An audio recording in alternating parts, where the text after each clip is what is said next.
everyone. This video is my highly anticipated top 10 WWE matches of 2017. I know you guys love list videos, and that's why I had to come on here, make a top 10. It took me a couple hours to compile all of these matches, and I even threw in a few honorable mentions because a couple of you on Twitter asked me to put in a few other matches. Again, I have to say, like I stated last year, these are just my opinions. So if I trigger you by liking a match that you absolutely hated, I'm sorry, not really. I shouldn't have to apologize or say a certain thing to appease people. These are my fucking opinions, and this is my personal list for my top 10 matches of 2017. So let's get into it. Starting off with a couple honorable mentions. Bobby Roode versus Shinsuke Nakamura from NXT TakeOver Orlando. This was Shinsuke Nakamura's send-off match. He put on a really amazing bout with Bobby Roode, and I thought it was a really good match. Not great enough to make my top 10, but definitely a good match to make my honorable mention list. Another honorable mention is Andrade Cien Almas versus Drew McIntyre at NXT TakeOver War Games. This match was really, really great, in my opinion. This is the match where Andrade captured the NXT title with Zelina Vega present. I thought this match was great. They had really good chemistry together, and it definitely hit the honorable mention list for me. And my final honorable mention has to go to Elias versus Roman Reigns, the first ever Intercontinental Open Challenge with Roman as the IC title holder. I thought this match was so good. It made Elias look like $1 million, and it made Roman look really good as well. And it's just a match that I think everybody should go out of their way and watch. If you don't watch Raw every week, I know you could watch it on YouTube. It was such a great match, and Elias is a star in the making. And if you disagree, that's completely fine, but he's over. So getting into my top 10, how I rank these is from great to the greatest match of 2017, in my opinion, of course. So without further ado, here we go. Number 10, NXT TakeOver War Games match with Undisputed Era, Sanity, and Authors of Pain and Roderick Strong. This match was a complete demolition derby, as we all expected it to be. And I think there was so many fun spots utilized in this match. There was some bloodshed. It's always fun to see a little bit of blood, especially in this era for WWE.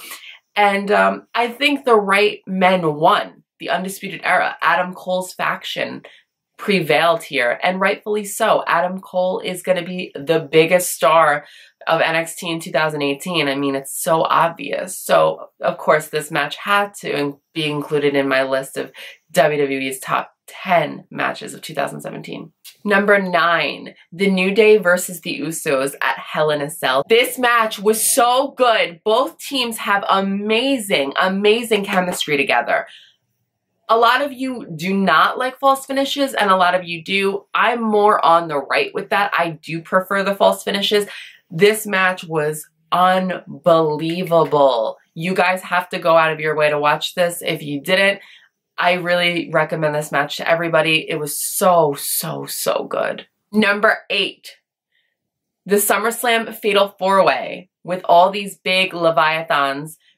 Brock Lesnar versus Braun Strowman versus Samoa Joe versus Roman Reigns. I was there to witness this live, and the atmosphere was unlike anything I've ever seen. People were so enamored and so focused on the match. It was amazing. Braun Strowman had an amazing, amazing showing in this match. He dominated so much. He put various people through tables, especially Brock Lesnar. This match definitely made him a star, in my opinion. It elevated him to that next level, and I was totally here for that. I was hoping Strowman was going to win, and even though he didn't take the pin, which I thought was very important. It was just an amazing match. Everybody needs to check it out if you haven't. Number 7, John Cena versus AJ Styles from the Royal Rumble. This match was phenomenal, for lack of a better term. Cena did ultimately win here, but it was just a great match. Cena and AJ, while AJ can work great with anybody, they have amazing chemistry together. I absolutely love this match, and for me to remember this match almost a year later definitely speaks volumes of how good that match was, and I definitely suggest it. Number 6, The Bar versus Ambrose and Rollins at No Mercy. This match was better than their first encounter at SummerSlam, if that was even possible. I love this match so much. So much back and forth action, a lot of false finishes. They work so well together. They're in sync together because a lot of these guys are friends in real life, all 4 of them. So they always work well together. And I absolutely love this feud. The Bar versus Ambrose and Rollins. I think that was definitely the feud of the summer, in my opinion.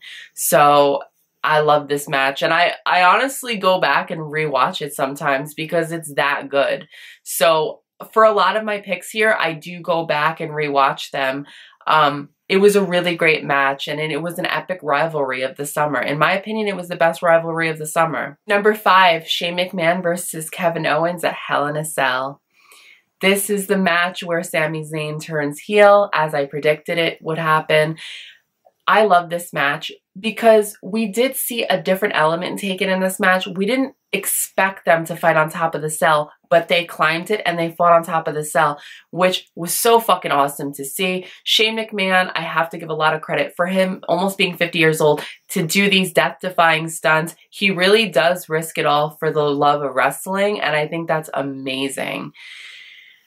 He really is a great asset to the company, and I think he's really important because he will take these risks for the art of professional wrestling, and I think we have to commend him for that, especially at his age. It was such a great match. Shane dove off the cell onto the table. Of course, Sami Zayn pulled Kevin Owens away, so that is how Kevin Owens got the victory against Shane McMahon at Hell in a Cell. This match, definitely, I'm always going to remember it. It was amazing. Kevin Owens and Shane always have great chemistry together. Like AJ Styles, Kevin Owens always has great matches with various people. He's one of those multifaceted performers who could perform well with a lot of different opponents. And I think that really speaks volumes of the type of wrestler that Owens is. Number 4, Andrade Cien Almas versus Johnny Gargano at NXT TakeOver Brooklyn 3. This match definitely solidified Andrade as a top-tier performer with Zelina Vega by his side. I don't see a lot of people putting this match over, so I'm going to be the first one to literally just put it over full force. Please watch this match. It was amazing. I know a lot of my subscribers don't watch NXT, but I have to be honest with you, NXT is where it's at. The main roster kind of falls flat for me, but NXT pulls through when I kind of feel like a little down about WWE. I can always rely on NXT to put on top tier matches, and this match definitely solidified Andrade as a top tier performer, as a heel too, because he was kind of like a face, kind of an in-betweener for a while, but this match really propelled him with Zelina Vega by his side. This was his first match with Zelina being his amazing, amazing heel manager. And from there, it's history. That was his first match with Zelina, and it was just fucking phenomenal. Johnny Gargano, take nothing away from him. He's an amazing talent, but I just love me some Andrade. Fair warning, the next 3 matches, it was so hard for me to rank them because I love them so much. I do go back and watch these from time to time throughout the year, and I have to say, I'm impressed each time I watch it. Maybe even more so impressed, to be honest with you. But if this upsets you for how I rank these next 3 matches, I'm sorry, not really. Get over it. These are my opinions and my opinions only. So, number 3, we have from NXT TakeOver Chicago, Tyler Bate versus Pete Dunne for the UK title. Now, I'm dodging the dislikes because everybody's saying that this was their number 1. The match was phenomenal, but it wasn't my number 1. I absolutely loved how Pete Dunne and Tyler Bate started off this match. It was very technical, very British strong style, if you will. And they gave us kind of a taste of how they do it back in England. And I just thought it was so fucking good. They then amped up the match a little bit, going back and forth.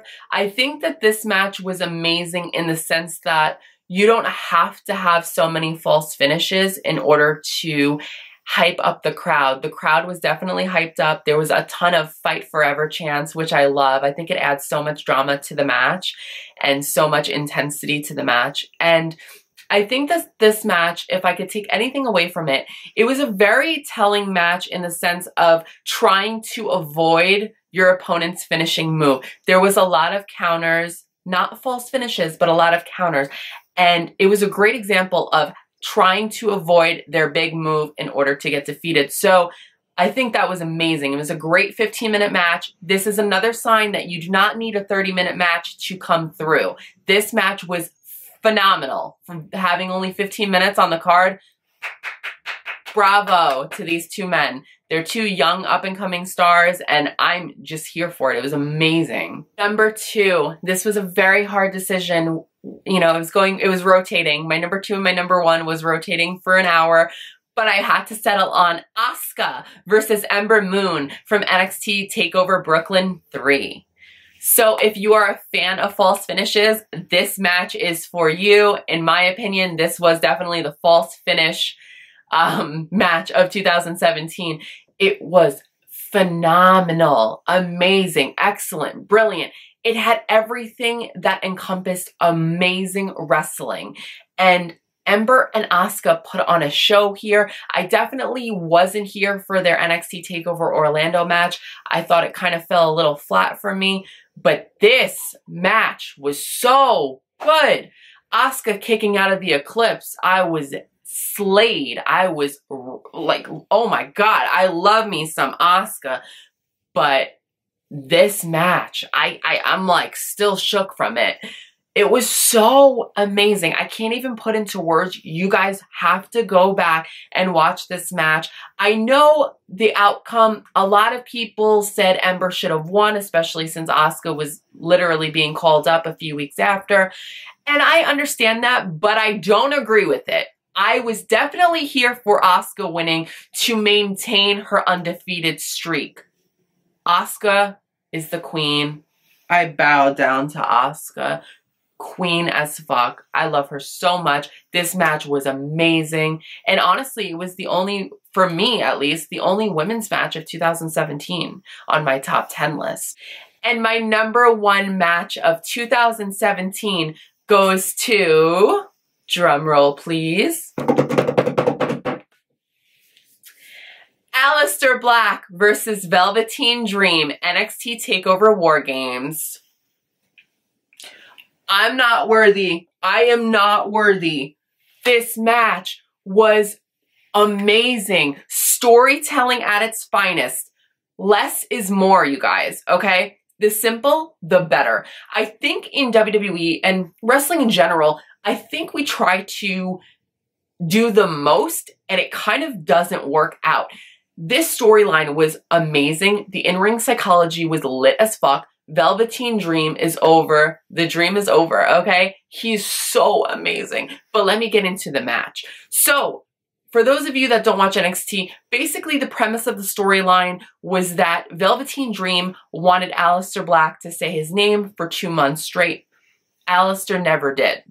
So, Velveteen Dream felt like he had something to prove to Aleister to get him to say his name. In theory, it was such a simple storyline, but it was executed flawlessly and it worked out impeccably for both men because it definitely was the match of 2017. This match was very hard-hitting, very back and forth. We saw a lot of diversity here from Velveteen Dream. He had a lot in the tank, a lot in his arsenal. I'll never forget that spinning Death Valley driver that he did to Aleister Black. It was so amazing. For a split second, I really did think that Velveteen Dream was going to defeat Aleister. The crowd was totally into it.